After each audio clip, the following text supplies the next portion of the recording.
Kami bersyukur, kami berterima kasih ya Tuhan. Tuhan persekutukan kembali kami di minggu yang kudus ini. Di perenungan kami akan ibadah seri salib kami. Terus ajari kami. Kami bersyukur, kami berterima kasih ya Tuhan. Tuhan persekutukan kembali kami di minggu yang kudus ini. Di perenungan kami akan ibadah seri salib kami. Terus ajari kami memahami, mencintai, hidup di dalamnya.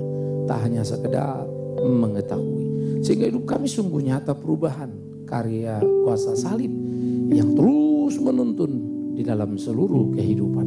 Demi Yesus Kristus Tuhan kami berdoa, kami memohon pimpinan Tuhan sepanjang perenungan firman.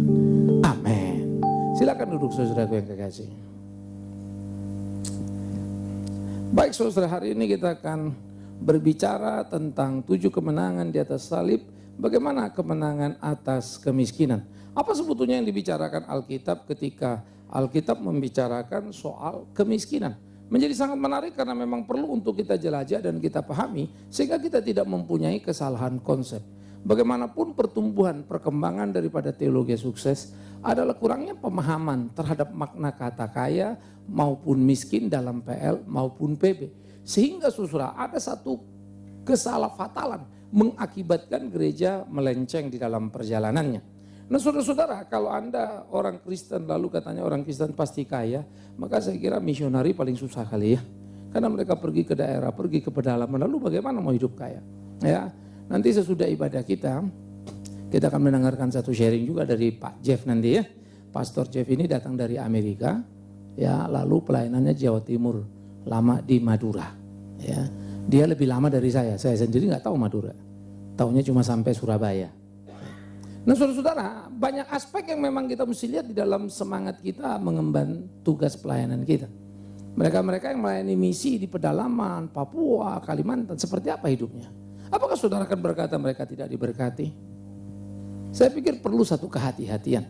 Kecelakaan para pendeta penggemar uang, sehingga mengukur berkat adalah dari uang. Ada uang berarti ada berkat. Ini fatal. Nah, apa dikatakan Alkitab menjadi menarik? Mari kita membuka Alkitab kita beberapa bagian. Pertama 2 Korintus 8 ayat 9 dulu kita akan baca saudara.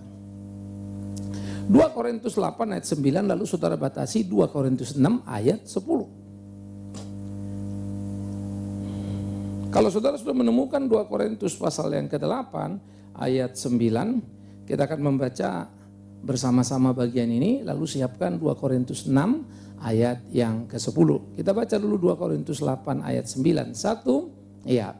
Karena kamu telah mengenal kasih karunia Tuhan kita Yesus Kristus, bahwa ia yang oleh karena kamu menjadi miskin sekalipun ia kaya, supaya kamu menjadi kaya oleh kemiskinannya.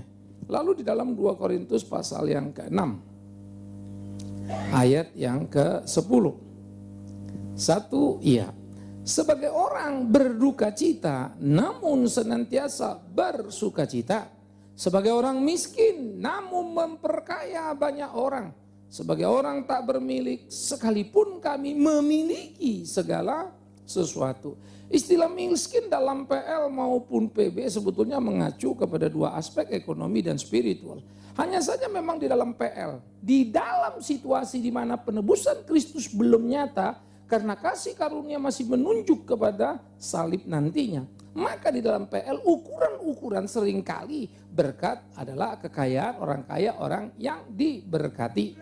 Daud diberkati Tuhan sehingga menjadi raja dan seterusnya. Abraham diberkati dan orang melihat kekayaannya.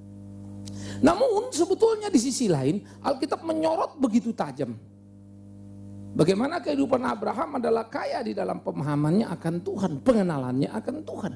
Nah itu datang silih berganti saudara. Lalu Alkitab juga di PL menunjukkan ternyata orang-orang yang remuk redam hatinya dekat dengan Tuhan. Orang-orang yang hancur lulu dekat dengan Tuhan. Tuhan mendengar jeritan dan membela orang miskin. Dan Tuhan mengingatkan bangsa Israel supaya mereka jangan menjadi kurang ajar, sombong, keras kepada orang asing atau orang-orang susah. Karena engkau dulu pun pernah budak di Mesir sana. Artinya keberpihakan Tuhan terhadap orang miskin sangat kental dan bukan bagaimana Tuhan mau mengutuki orang miskin. Salah besar. Oleh karena itu saudara, ketika orang Kristen menggadaikan imannya, menggadaikan seluruh kehidupannya demi apa yang dinikmati dalam lahiriah. Nah, orang Kristen sudah menjalani tapak-tapak yang salah.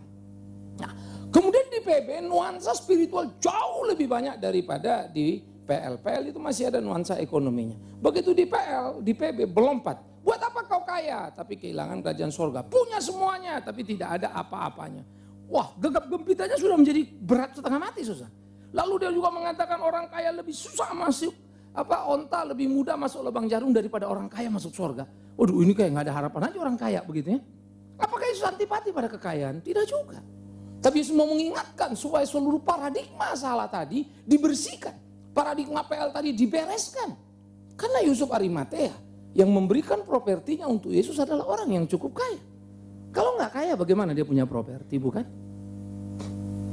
Perempuan-perempuan yang mengikuti Yesus banyak perempuan-perempuan kaya. Mereka begitu bersuka cita mengerti kebenaran dan mereka mau melayani. Sakeus menjadi model yang paling hebat. Begitu mendapat kekayaan, separuh hartanya dia berikan kepada orang miskin. Ledakan apa itu? Karena dia tahu sekarang dia jauh lebih kaya daripada sekedar kaya hartanya. Karena dia sekarang boleh disebut anak Abraham. Orang yang percaya kepada Kristus itu. Wow, luar biasa sekali kesukaan seorang Sakeus yang pemungut cukai itu. Jadi kalau saudara menelusuri semua perjanjian lama, saudara menemukan gambaran-gambaran yang sedikit menekankan sepertinya ada nuansa ekonominya, materialnya, tetapi dilupakan juga spiritual. Tapi dalam PB spiritualnya menjadi lebih kental daripada material. Ya, mengapa? Ini menjadi titik menarik. Oleh karena itu ketika Paulus berbicara di dalam 2 Korintus pasal 8 tadi, bahwa kita yang dulu adalah orang-orang yang miskin, telah dijadikannya kaya di dalam kemiskinannya. Nah, ini dipelintir habis oleh banyak pengkhotbah. Seakan-akan kita ini miskin lalu Yesus jadi miskin supaya kita jadi kaya. Kalau bicaranya materi, kapan Yesus pernah miskin, saudaraku? Dia yang menyembuhkan orang sakit, bahkan membangkitkan orang mati. Kalau dia mau, berapa tarifnya itu? Dia akan jadi orang paling kaya di kolong langit ini. Ini bukan soal materi, sama dengan jelas Naaman adalah panglima. Hartanya segerobak dibawa kepada Elisa. Tapi Elisa bilang bawa pulang hartamu itu. Supaya jangan sampai kau berkata bahwa Allah Israel menerima bayaran. Kaya mana sebetulnya? Kalau kita meneliti dengan baik, saudara. Nah, oleh karena itu apa yang dikatakan oleh Paulus di dalam konteks pelayanan kasih, mengingatkan kepada umat itu 2 Korintus 8. Mesti dibaca 1 sampai kemudian pada kesimpulan 9 tadi. Bagaimana sebetulnya orang-orang percaya adalah orang-orang yang sudah menerima kesukaan kekayaan yang besar. Itu dikatakannya di ayat ke-7. Seperti kamu kaya dalam segala sesuatu, dalam iman, perkataan, pengetahuan, kesungguhan, dan untuk membantu dalam kasihmu terhadap kami. Bukan kaya uangmu. Kalau engkau banyak uangmu tidak ada cinta kasihmu, mana kau peduli orang lain? Orang kaya pelit banyak, saudara. Pengalaman praktikal saya pun orang jahat sebetulnya. Kalau ada orang mau bantu ya, karena Pak saya mau bantu pelayanan ini. Oke Ibu, terima kasih, Tuhan berkati. Kita respect. Lalu yang satu juga janji. Yang satu ini orang kaya raya, yang satu ini orang biasa-biasa. Otak kita normal dong kalau bilang yang kaya ini kasih uang bakal banyak ya. Yang miskin ini ya, yang orang biasa kok ini. Miskin sih tidak, tapi biasa saja. Pasti kasihnya dikit. Kaget setengah mati. Ketika yang miskin yang kita anggap tadi lebih miskin dari yang kaya itu, memberi lebih banyak dari yang kaya itu. Ini mau ngomong apa? Dan saya menemukan itu bukan satu kali. Ada orang mengumpulkan uangnya hanya untuk bisa membantu pekerjaan Tuhan. Dia tabung, lalu dia berikan. Habis itu dia tidak punya apa-apa.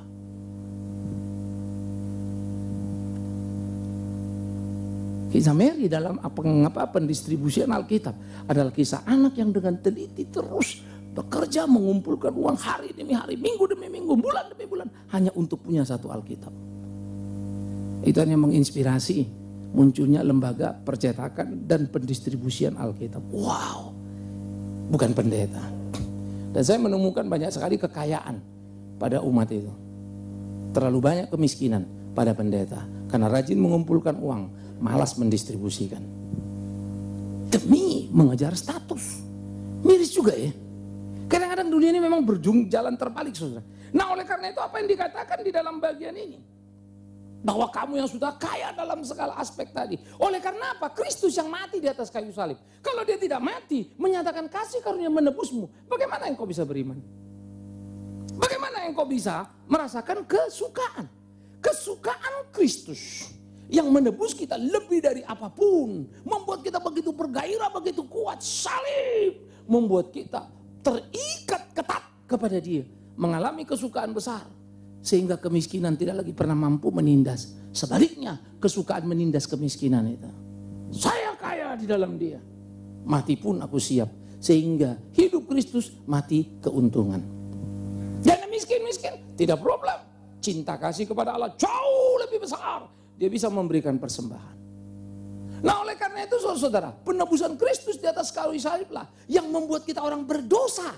Kere miskin payah itu menjadi kaya karena ditebus dan suci di dalam dia. Itu loh, bukan urusan uang ini. Sekali lagi perhatikan, bukan urusan uang. Kalau orang kaya, orang diberkati kaya, maka Kristus adalah orang yang paling tidak diberkati karena paling miskin dan tidak bisa memberikan perbaikan ekonomi pada ibunya sendiri. Bahkan dalam matinya di atas kayu salib, dititipkannya ibunya supaya diurus oleh Yohanes muridnya. Ibu, ini anakmu. Nah, ini ibumu. Urus dia. Itu bahasanya. Rasul-rasul adalah orang paling miskin. Akhir dari para Paulus menjadi tahanan kota di rumah. Hanya disewakan satu rumah. Sampai mati pun dia tidak punya warisan. Untuk bisa ditinggalkannya rumah untuk keluarga atau sanak saudaranya. Apa saudara mau berkata mereka tidak diberkati? Wow. Saya cemburu terhadap rasul-rasul. Mengalami kesulitan, kepahitan, kegetiran yang begitu luar biasa. Dalam kedekatan dengan Tuhan. Banyak hal yang berat saya rasa. Tetapi saya rasa saya terlalu amat sangat enak berbanding dengan mereka. Saya belum dapat privilege anugerah mengalami apa yang mereka alami secara penuh. Saya jealous. Saya cemburu. Tapi saya tahu belas kasihan Tuhan pada tiap anaknya unik pada dirinya. Bagaimana perjalanan mereka mengagumkan saudara. Kita mestinya belajar mencintai, menemukan kekayaan yang sejati itu. Kekayaan yang tidak akan pernah mengalami defisit. Kekayaan yang tidak akan pernah berubah. Oleh karena itulah sebagai orang tebusan, kita harus menjadi orang yang terus bergerak dalam hidup. Namun sebaliknya, ini perhatikan, namun sebaliknya, menjadi pemikiran paling penting dalam kita, bahwa kita yang menjadi kaya di dalam iman, tetap saja miskin di hadapan Tuhan. Ini perlu juga ya, supaya kau jangan pongal lalu besar kepala. Nah itulah yang berlaku di dalam Matius, di khotbah di bukit maupun di Lukas. Berbahagialah engkau yang miskin. Saudaraku yang kekasih, bagaimana orang miskin bisa berbahagia? Apalagi bentuknya adalah makarios sekarang, bukan nanti. Orang yang miskin, kenapa harus bahagia? Karena mereka yang punya kerajaan sorga. Kapan? Sekarang, dan engkau sedang menuju ke sana. Sehingga tensis yang dipakai di dalam kata berbahagia, bukan nanti di sorga, di sini di bumi. Bagaimana bisa? Penebusan Kristus yang sudah memperkaya engkau. Tapi ingat, dalam kekayaanmu engkau tetap miskin di hadapannya. Jadi cari terus kekayaan yang ada padanya. Apa? Cinta kasihnya, pengabdiannya. Sehingga Paulus berkata, jangan lagi berpikir perkara yang di bawah, pikirkan perkara di atas. Hiduplah seperti Kristus hidup. Nah itulah kemiskinan yang terus kita kerja. Sama seperti saudara kerja kantor, lalu usaha bukan? Lalu kita kerjakan usaha kita. Supaya kita mencapai keberhasilan. Kalau Anda mau berkeringat untuk pekerjaan itu, mengapa engkau tidak mau berkeringat untuk Kristus yang memberikan cinta kasih salib itu? Kalau engkau mau berkeringat untuk menjamin isi perutmu dan tempat tinggalmu, mengapa engkau tidak mau berkeringat untuk surga itu, kekekalan itu? Ayo dong bersifat fair, betul nggak? Kerja keraslah di keseharian kerjamu supaya kau jadi model bagi orang lain di sekitarmu. Tapi bekerja keras jugalah untuk kerajaan Allah. Supaya hidupmu berkenan dan tampak sebagai orang yang memang sudah mendapatkan kasih karunia-Nya. Nah oleh karena itu saudara-saudaraku yang kekasih, kita dulu miskin, berdosa, tak punya apa-apa. Lalu diperkaya oleh Dia. Sesudah kita kaya, jangan lupa diri. Di hadapannya engkau tetap miskin, maka tambah-tambahkanlah hartamu, yaitu cinta kasih, kebenaran, semuanya. Supaya makin kaya lah engkau. Itu sebab orang miskin di hadapan Allah mempunyai kerajaan sorga. Mereka lah pewarisnya. Karena dalam hidup mereka tidak ada kata henti. Kecuali mengumpulkan apa yang mesti Yaitu apa yang Tuhan perintahkan. Itu istilah Paulus, hidup adalah Kristus. Hidup bukan soal aku, hidup soal Kristus. Hidup soal bagaimana melakukan kehendaknya. Saudaraku yang kekasih, pergulatan pertandingan dalam kehidupan seperti ini patut untuk terus menerus menguasai seluruh aspek hidup kita. Akan membuat hidup kita mempunyai makna yang luar biasa. Percayalah, di dalam percayamu yang penuh kepada Tuhan, engkau akan kuat dan tangguh. Engkau tidak akan ambruk dalam menghadapi berbagai hal. Ya, dan kita akan melihat kepuasan sejati ada di dalam Dia. Saya bersyukur punya teman banyak. Saya bersyukur berurusan dengan orang yang paling atas sampai yang ke paling bawah. Saya berdiskusi baik dengan orang yang jenderal maupun yang cuma sersan di bawah. Tahukah kalian? Kesimpulannya sama. Di atas di bawah sama saja. Lagi nanya, Pak doakan, Pak saya punya problem. Kaya raya biasa-biasa sama saja, itu juga masalahnya. Lalu apa yang bisa membuat engkau lepas dari semua persoalan? Kalaupun engkau miskin jadi kaya, engkau hanya lepas dari persoalan besok mau makan apa? Karena banyak makananmu. Engkau hanya lepas dari urusan perutmu dan tempat tinggalmu, tetapi tidak dalam ketenangan batinmu. Karena itu, perkayalah dirimu dengan cinta kasih Kristus Tuhanmu, supaya dengan demikian kuatlah engkau di hari-harimu, maka makin puaslah hidupmu. Saya bersyukur ketika Alkitab memberikan uraian menarik. Pengkhotbah berkata ketika orang bekerja keras lalu berhasil dalam kerjanya, kaya raya, tapi mereka tidak mengenal Tuhan. Padahal Tuhan yang memberi kekayaan pada mereka. Tapi siapakah anak manusia tak mampu menyadarinya? Gila, itu dalam setengah mati loh. Dan mereka lupa ketika mereka bisa menikmati enaknya rasa makanan, itu pun anugerah Tuhan. Saudara kalau lagi sakit makan apa aja kagak enak ya. Rasanya pahit lah, kagak inilah, kagak itu. Waduh pengen banget tapi gak bisa tuh. Dikasih, gigit ya pahit juga karena lagi sakit. Tapi begitu sehat apa aja enak. Nasi putih sama garam juga jadi. Ada kondisi-kondisi yang patut kita syukuri. Waktu ada di kampung lapar, nasi putih sama garam sangat berarti. Ada kondisi yang perlu hati-hati. Ketika banyak makanan, nafsu makan gak ada. Itu menyakitkan. Saya kadang-kadang kalau pergi pesta ada acara ini, kadang-kadang linglung juga ya. Apalagi kalau pas kita pulang, gila tuh. Waduh sisanya, buset-buset kita bilang. Rasanya pengen bawa, tapi bawa taruh rumah juga, gak habis juga. Ya. Jadi saudara-saudara, akhirnya limited sekali kita ini ya. Limited sekali. Mau makan apapun limit, mau semua serba limit. Terbatas. Maka kekayaan yang tidak terbatas cuma satu. Ketika Kristus hidup di dalammu. Dan engkau tidak akan pernah puas untuk mengejar kekayaan itu. Supaya makin kaya. Dengan cara apa? Makin banyak menolong, makin banyak bertindak, makin banyak bekerja untuk Tuhan. Itu sebab saya selalu berkata dan perhatikan di warta kita. Jangan pernah menghitung apa yang sudah kau kerjakan kepada Tuhan. Tapi belajarlah menghitung apa yang belum kau lakukan. Karena kalau kita melayani Tuhan sudah semestinya, tidak perlu kau bangga. Tapi apa yang belum, gelisahlah. Karena seharusnya kau mengerjakannya. Jangan pernah hitung apa yang sudah kau lakukan. Hitung apa yang belum. Doaku pada Tuhan selalu sama. Kalau aku tanya orang, Pak apa cita-cita Bapak tua? Cuma satu, kiranya dia izinkan aku punya energi dan terus melayani dia. Dan kalau boleh dalam pelayananku itu pada akhirnya dia mau panggil ya terserah. Jangan terlalu lama-lama lah. Ya, lagi pelayanan daerah udah tua keseleo ketepuk pluk jatuh mati ya nggak apa-apa. Tapi jangan sampai aku mati di lapangan golf ya. Kagak enak ceritanya nanti karena pendeta. Pendeta Bigman Sirait mati ketika memukul. Bola pertama kedebuk prak. No, belajar mencintai dia dan melakukan kehendaknya. Memang bukan perkara mudah.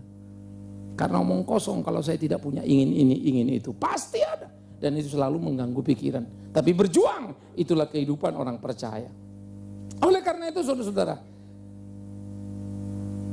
Kristus telah membuat kita menjadi miskin. Tetapi apa yang dikatakan Paulus tadi juga menarik. Miskin di hadapan Kristus, kita harus terus memperkaya diri. Dia menjadi miskin karena kita berdosa ditebusnya. Sesudah ditebusnya kita orang miskin harus terus merasa miskin di hadapannya untuk mencari. Jadi jangan ribut miskin materi, ributlah kalau kau miskin rohani. Saya suka Alkitab ya, tidak mungkin orang benar menjadi peminta-minta. Ya memang benar sih, nggak mungkin itu.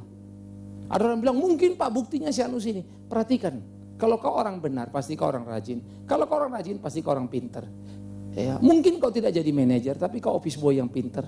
Bisa ngerti maksud saya? Tidak mungkin kamu lapar. Karena kamu rajin kerja, tanam apapun bisa hidup. Siapa bilang? Saya setuju kalimat itu. Tapi bukan orang benar yang tidur-tidur lalu roti datang sendiri. Anak Tuhan itu luar biasa. Tidur pun diberikan roti. Betul, rotinya ada di kantormu, ambil. Enggak pergi kau ke kantor, enggak kau makan roti itu. Tapi dia menyediakan rezeki bagimu. Ya. Nah, ketika Paulus mengatakan di dalam 2 Korintus pasal yang ke-6 tadi ayat 10, hebat. Nah di sini dia berkata, kami orang miskin namun memperkaya banyak orang. Loh, kan tadi Tuhan bilang kita kaya, apa kita miskin jadi kaya? Dan dia yang kaya jadi miskin. Jelaskan bukan angka. Karena Paulus bangga dengan kemiskinannya. Dalam kemiskinannya dia bisa memperkaya orang lain. Ini kan memanipulasi kalau bicaranya adalah rupiah. Mengerikan bukan? Lain sama sekali, di perikopnya beda, di surat Korintus keseluruhan makin bumi langit bedanya. Makanya Paulus mau mengingatkan pada orang, kalian pikir kalian sekaya apa? Kami memang miskin, tapi memperkaya banyak orang lain. Karena dia membawa orang mengenal Kristus. Dan dia tidak pernah berhenti pelayanan. Di Korintus ada banyak orang-orang yang mensindir, memanfaatkan, menghantam Paulus. Lalu cerita Paulus itu payah pelayanannya. Buktinya masuk penjara. Mana diberkati orang miskin. Sakit-sakitan. Memang Paulus ada sakitnya. Paulus itu mah miskin. Mana buktinya Allah menyertai. Lalu Paulus berkata, kalian tahu di kemiskinan kami memperkaya. Sebagai orang berduka cita karena hidup di tengah tekanan, kami adalah orang yang paling bersuka cita. Absolutely paradoks. Itulah hidup Kristen. Di mana kekayaanmu? Di kemiskinanmu. Ketika engkau merasa miskin di hadapan Allahmu, di situ engkau menemukan kekayaanmu. Di mana kebahagiaanmu? Di penderitaanmu. Ketika engkau menderita karena kebenaran, disitulah kau bahagia. Kan itu jangan heran kalau rasul-rasul berkata, bersyukur kami boleh mengalami derita. Mereka bergembira karena hari itu mereka dianiaya. Mereka merasa mereka sudah boleh terhormat menikmati perjalanan bersama Kristus. Kaget-kaget kita bacanya ya. Itu yang kita paling gak pengen. Kadang-kala saya pikir-pikir, saya juga dulu kalau berdoa kan, hancurkan musuh-musuh itu Tuhan, patahkan kakinya kan begitu ya, lumpuhkan dia, habiskan dia. Saya senang kalau ngeliat yang membenci saya jatuh hancur babak belur. Tapi kemudian mesti berkelahi lagi dengan hati. Aduh Tuhan, sakit amat sih ngikut Tuhan. Berat amat sih. Sulit amat sih. Tapi kita mesti belajar. Saudara-saudaraku yang dikasihi oleh Tuhan Yesus Kristus. Oleh karena itulah, Ia telah memperkaya banyak orang. Rasul pun begitu. Begitulah seharusnya kita. Kami orang tak bermilik. Sekalipun kami memiliki segala sesuatu. Kalau kau cuma memiliki uang, punya rumah 10, punya uang berapa puluh triliun, ingat akan musnah itu. Tapi kami memiliki segala sesuatu di sini dan nanti. Waduh, gimana ceritanya ya? Karena di sini kami dipeliharanya, nanti kami bersama dengan Dia.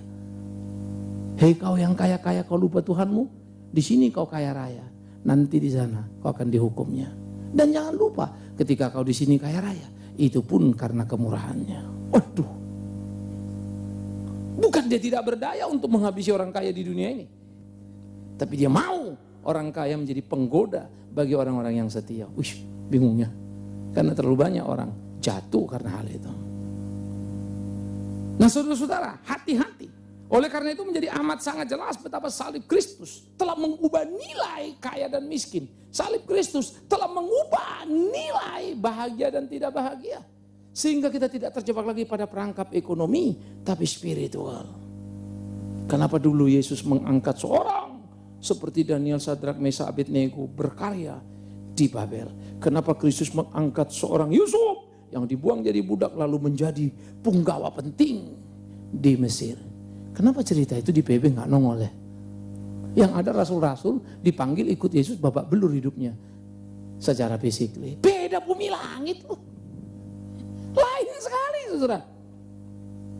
Zakheus yang ikut dia separuh hartanya ludes. Lain sama sekali. Karena memang semangat PB adalah semangat pengorbanan Kristus. Temukan. Selalu ingat apa yang saya katakan. Kaya bukan dosa. Tapi jangan lupa miskin bukan aib. Dosa atau aib adalah ketika kau tidak tahu dari siapa sumber berkatmu. Dan engkau tidak tahu bersyukur atas itu. Dan engkau lupa siapa dirimu. Jalani hari-harimu. Bekerjalah dengan sungguh-sungguh. Toh orang kerja rajin, kerja keras, jujur, baik. Tuhan juga berkati kan ya. Masa Tuhan gak buka jalan bagi dia. Tapi ingat itu bukan terpenting. Seharusnya ketika engkau mendapatkan berkat rupiah. Bukan rupiahnya ini yang penting. Tapi bagaimana Tuhan menolongmu mendapatkan itu. Itu yang penting. Tapi orang lupa. Ininya penting. Tuhan nolongnya dia gak penting. Makanya akhirnya matanya uang melulu dan nanya uang terus. Ya. Saya bersyukur kepada Tuhan bisa menikmati tiap apa yang saya punya. Ya. Saya kan selalu cerita kalau mobil saya diurai ini ceritanya, ini cerita, semua bercerita. Jadi kalau saya duduk mobil lihat, thanks God. Saya duduk di rumah saya lihat, ada ceritanya semua. Thanks God.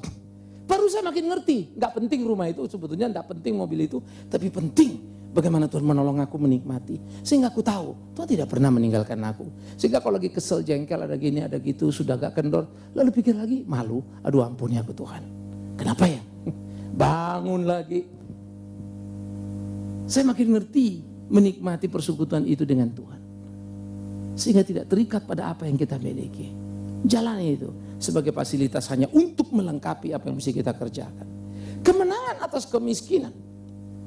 Gereja yang bebas, gereja yang benar itu bebas dari kemiskinan. Ya, dari kemiskinan ekonomi. Karena kekayaan rohani jauh lebih besar. Itulah jemaat Smyrna. Perhatikan. Gereja yang benar bebas dari kemiskinan. Pak, maksud Bapak nanti gerejanya nggak ada yang miskin? No. Miskinmu itu tidak ada artinya kalau kau mengerti besarnya, kayanya, kasih, karunianya. Maka kalau dibilang bebas dari miskin adalah tidak ada orang benar merasa dia miskin. No. Maka tidak ada orang benar dari minder hanya karena ketemu orang kaya. No. Bukan itu. Benarmu itu lo punya nilai. Ya. Penting kita pegang itu. Penting kita lakukan itu. Benar itu. Ya. Sehingga di dalam bagian seperti ini saudara, kita perlu untuk memahami bagaimana menempatkan diri kita dengan tepat. Kita perlu memahami bagaimana seharusnya kita berjalan dalam kehidupan kita. Itu sebab kemudian Wahyu di pasal yang kedua mengungkapkan apa dan bagaimana pergumulan orang-orang di Smyrna. Dikatakan di dalam Wahyu pasal 2 ayat 9. Aku tahu kesusahanmu, aku tahu kemiskinanmu, namun engkau kaya. Waduh, ini Yesus ngomong apa terhadap gerejanya? Smyrna memang miskin secara ekonomi. Kenapa? Karena orang-orang di Smyrna disuruh pergi ke tempat patung Kaisar Tiberius. Suruh nyembah, nggak mau, melawan semua. Tidak bisa, hanya Allah yang patut disembah. Kaisar marah. Ini juga pemerintah setempat lebih marah lagi, mati. Nanti kalau sampai pusat kita dianggap memberontak, repot. Hajar mereka. Cara mengajarnya gimana? Isolasi secara politik. Hak politik mereka dicopoti. Isolasi lagi secara sosial. Secara ekonomi. Mereka jual, tidak ada yang mau beli. Mereka beli, tidak ada yang mau jual. Lalu orang selalu cerita, nanti kalau kita dikasih chip 66, gak bisa beli, gak bisa jual. Bodoh setengah mati kamu. Smyrna sudah ngalamin itu. Cengeng sekali kalau orang Kristen sekarang ribut itu. 2000 tahun kemudian. Nah, itulah repotnya kalau baca Alkitab sepotong-sepotong dan tidak baca semua. Pasal 2 sudah terjadi. Chips itu nanti pasal 13 itu. Masih di ujung sana pasalnya. Smyrna ngalamin, miskin mereka. Padahal itu kota kaya. Sampai sekarang pun Smyrna masih cukup kaya. Tapi bagaimana mereka miskin? Mereka bukan malas.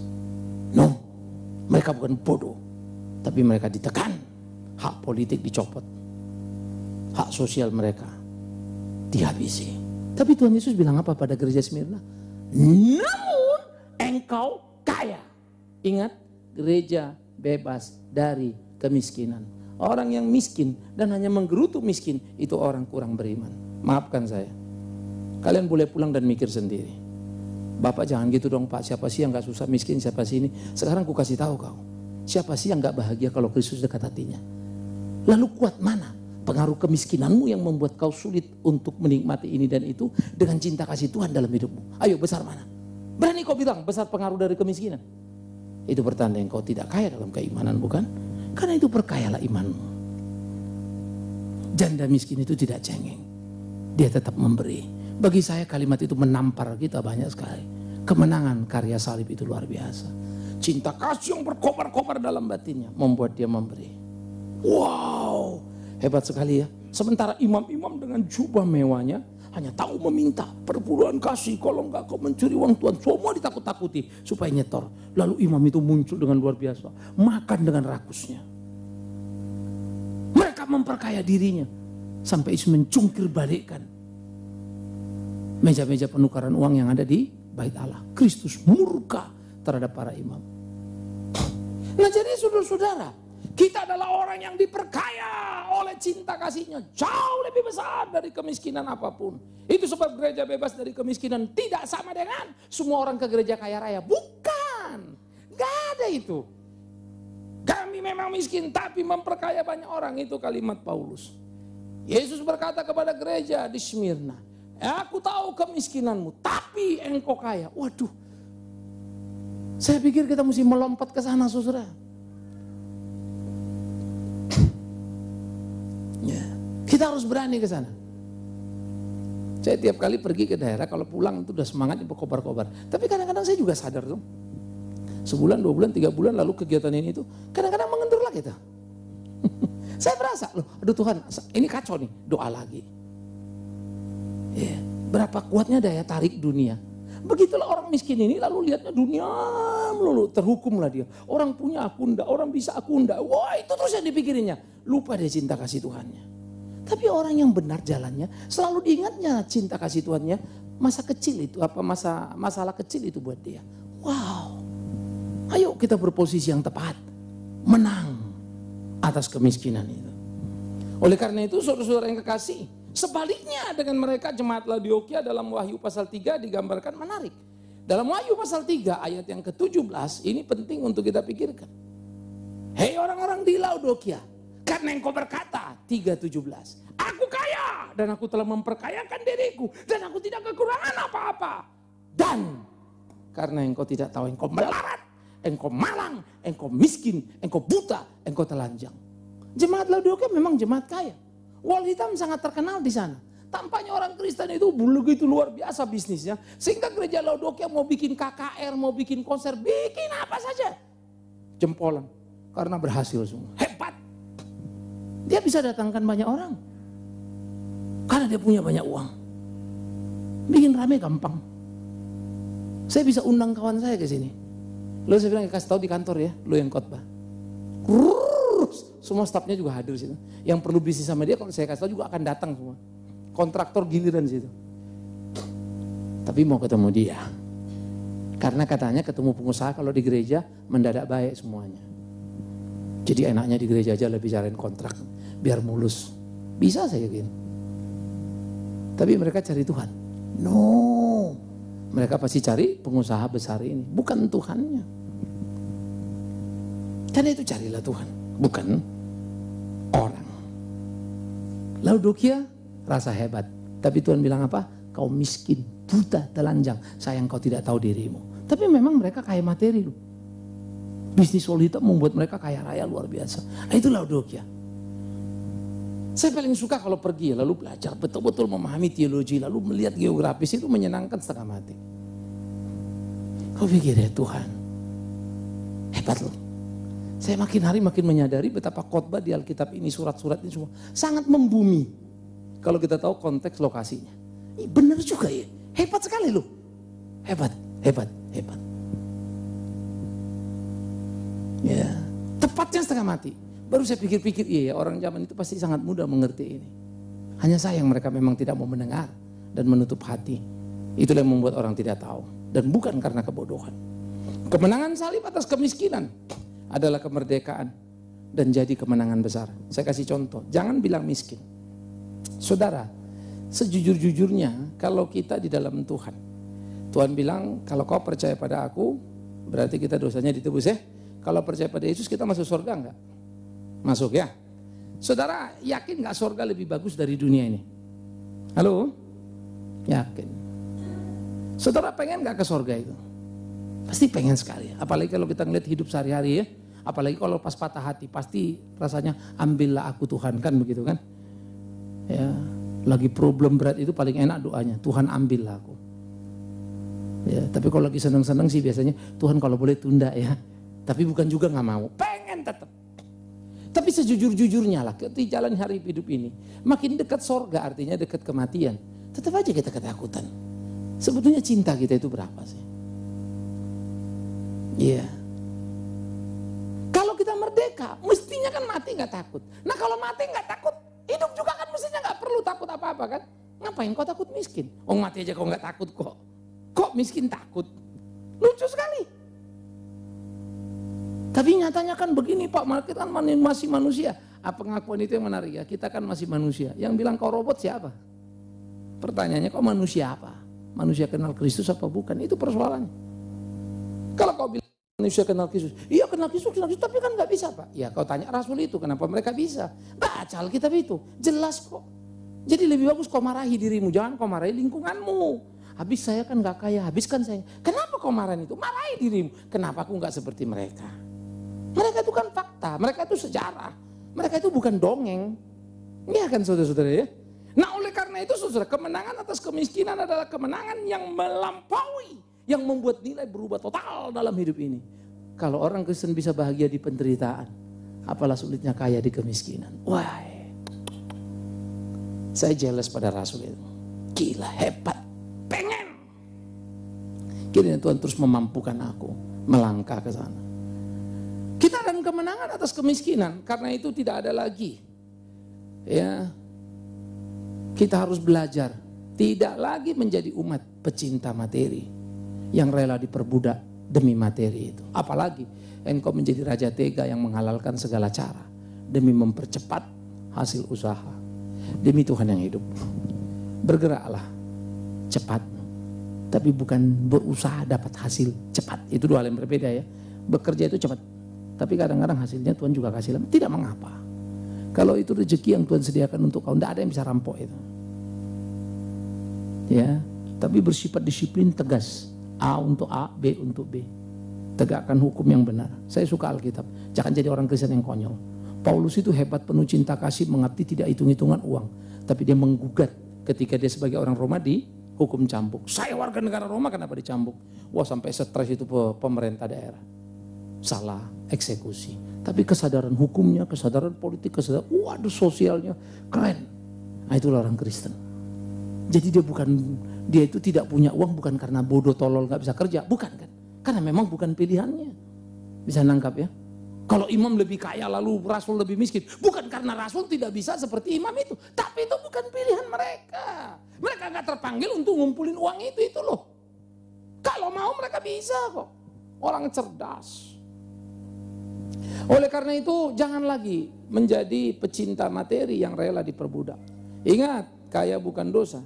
Tapi miskin bukan aib. Yang kedua, belajarlah menjadi umat yang setia, melayani kerajaan Allah. Dan jadilah hamba kebenaran, bukan hamba uang.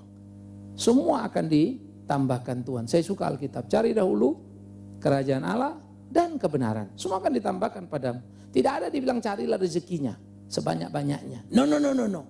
Artinya kalau kau kerja, konteks sesuai dengan apa yang Tuhan ajarkan, berkat itu akan datang di hidupmu. Ya. Saya pembayar pajak yang baik. Mau buku, mau hitungan dagang, saya lakukan.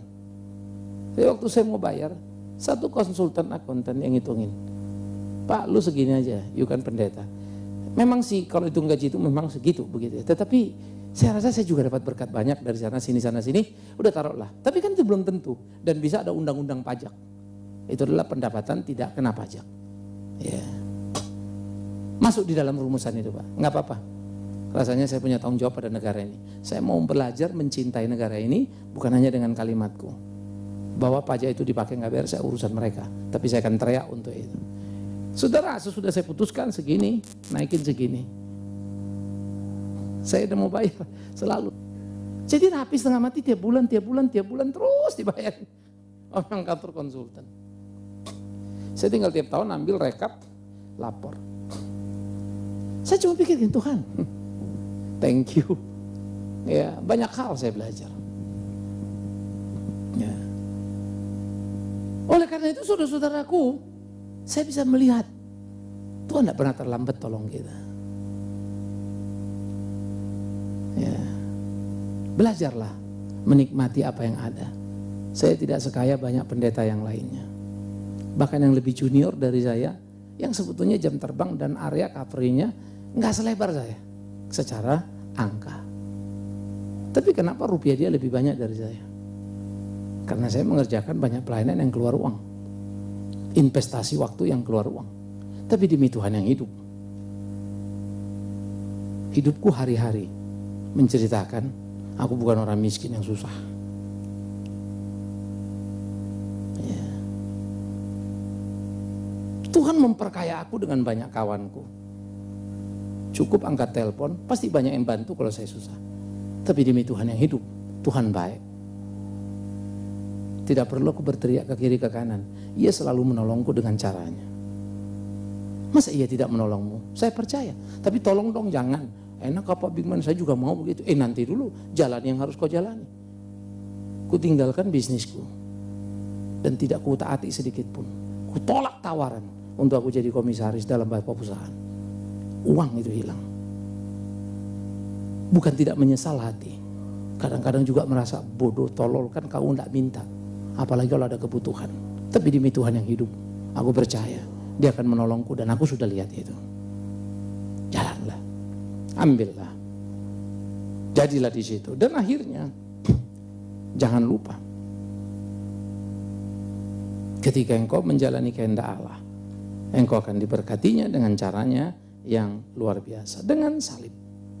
Maka kaya materi bukanlah menjadi tujuan, tapi kaya rohani itulah tujuan. Perhatikan, dengan salib materi bukan lagi menjadi tujuan, tetapi kekayaan rohani itulah tujuan.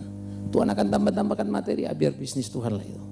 Tapi bisnis kita makin kaya, makin kaya, makin kaya dalam rohani. Bukan makin kaya dalam materi. No, forget it. Karena itu, seberapa kaya pun engkau, berdoalah supaya engkau memperkaya banyak orang di hidupmu. Amin. Itu yang penting. Saya hanya bersyukur pada Tuhan kalau kita bikin sekolah di Kalimantan, dan saya berdoa kiranya Dia izinkan sekolah di Papua bisa berdiri. Tahun ini kita ambil anak-anak dari sana. Kenapa? Itu kesempatanku. Boleh memperkaya banyak orang dalam hidupnya, membawa mereka mengenal kasih Tuhan. Tapi untuk itu memang aku kehilangan banyak. Tidak mengapa. Apalah artinya uangku yang keluar berbanding dengan kasihnya padaku. Jahat sekali kalau aku anggap aku udah keluar uang nih terlalu banyak. Omong kosong itu. Saya tidak akan pernah berhitung berapa yang kukeluarkan untuk melayani Dia, Tuhanku. Patut kita berhitung berapa uang yang kita keluarkan hanya untuk sebuah makanan, tapi tidak untuk melayani Dia. Biar Tuhan menolong kita dan kalian akan menikmati cinta kasih-Nya yang luar biasa. Kepuasan dalam kehidupan yang tak mungkin bisa kita punya, yang tak mungkin bisa kita beli. Selamat menang atas kemiskinan. Kira-kira kalian calon pemenang atau sudah menang? Halo? Sudah? Udah lebih dari pemenangnya. Puji Tuhan. Udah siap kere ya? Halo? Sudah lebih dari pemenang? Ambil tuh anak-anak di Mika ya, masih banyak yang belum punya orang tua asuh itu. Ya, lebih dari pemenang. Saya sebelum close saya ingat kalimat ini, menarik loh ini. Ini jadi lagu kan ya. Lagunya salah konsep semua itu. Apalagi yang ngomong khotbah makin ngawur itu. Lebih dari pemenang adalah latar belakangnya. Siapa yang akan memisahkan kita dari Kristus? Aniayakah? Kelaparankah? Pedangkah? Kematiankah? Tidak ada. Itu loh kalimatnya. Karena apa? Karena kita lebih dari pemenang. Lebih dari pemenang itu bukan kamu sakit doain terus sembuh. Miskin doain terus kaya. Ada persoalan doain terus lewat. Tidak. Ditimpa kau, dihajar kau, dihabisi kau. Tapi kau tetap memegang Kristus. Karena kau lebih dari pemenang. Mau? Wah, keren. Itulah senangnya aku jadi pendeta di sini, saudaraku. Jemaatku ini luar biasa ya. Terus semangatnya tumbuh, ya. Semoga sama-sama lah kita satu perahu ke surga sana ya. Nanti saya absen, yang anu mana, yang anu mana, yang anu mana. Jangan sampai ada yang ketinggalan. Tapi ingat, lakukan step by step. Tuhan akan memberikan kita kekuatan dalam gairah, terus setia dalam pelayanan. Kita berdoa. Kita ambil waktu teduh pribadi, berdoa secara pribadi. Bersyukurlah untuk berkat Allah dalam hidupmu.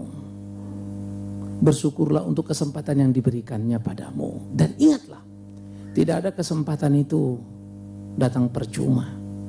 Tapi Tuhan punya maksud di sana. Tuhan mau memakaimu lebih lagi, bersyukurlah. Ketika ada benturan, ada kesulitan, jangan lupa. Tuhan tidak pernah meninggalkanmu. Tapi itu perlu untuk membantumu bertumbuh lebih lagi. Kalau hari-harimu, kemiskinan materi mewarnaimu, jangan gelisah. Lalu menjadi penipu apalagi pencuri. Karena Tuhan akan murka padamu. Jadilah orang jujur. Kerjalah sebagaimana mestinya. Tuhan akan menolongmu. Berlatihlah untuk bersyukur dan puas atas apa yang diberikannya. Jangan cemburu dan iri pada rezeki kawanmu dan mau mengambilnya. Kalau engkau mau iri, irilah pada pelayanan-pelayanan yang dikerjakan para rasul dan ingin seperti mereka. Bapa di surga, terima kasih. Karya salib yang besar yang sudah memperkaya kami menjadi amat sangat luar biasa kaya. Bukan di sini sementara tapi di sana di kekekalan menjadi perjalanan kami. Terima kasih. Hari-hari kami kau bikin, kau buat menjadi ukiran yang indah. Supaya kami makin hari makin mengerti kehendak Tuhan. Hidup di dalamnya memuliakan Tuhan. Bapa di dalam surga, terima kasih. Kayak mau hidup seperti apa yang Tuhan mau, berjalan di jalan yang Tuhan tetapkan. Karena itu terima kasih. Mampukan kami menyadari, memahami, memaknai, memiliki kekayaan besar yang lebih dari kemiskinan apapun di kolong langit ini. Yang lebih dari derita apapun di kolong langit ini. Itulah membuat kami menjadi kuat dan tangguh di dalammu. Lebih daripada pemenang itu. Terima kasih Bapa di dalam sorga. Biarlah semua kami menjadi manusia-manusia yang sadar bersyukur akan berkat Tuhan. Belajar menjadi pemberi dan bukan orang yang suka hitung-hitungan. Karena berkat-Mu lebih. Tapi buat kami bijaksana. Tak asal, tak menjadi salah. Supaya kami jangan kena pada hukuman-Mu. Terima kasih untuk semuanya. Di dalam nama Yesus Kristus Tuhan kami serahkan diri kami, hidup kami, gereja-Mu, rekan pekerja, pengurus seluruh jemaat-Mu khususnya yang tidak hadir, jaga lindungi mereka dalam kasih-Mu. Yang sakit Tuhan jamahkan, berikan kekuatan, penghiburan, kesembuhan. Namun lebih daripada itu, di tengah pergumulan mereka, biar mereka terus berelasi dengan Tuhan, makin dekat. Begitu pula rekan-rekan lain, jatuh bangun di hari-harinya, kuatkan dan ajar untuk selalu memandang pada salib. Terima kasih untuk semuanya. Demi Yesus Kristus Tuhan kami berdoa. Kami memohon. Amin. Kita bangkit berdiri.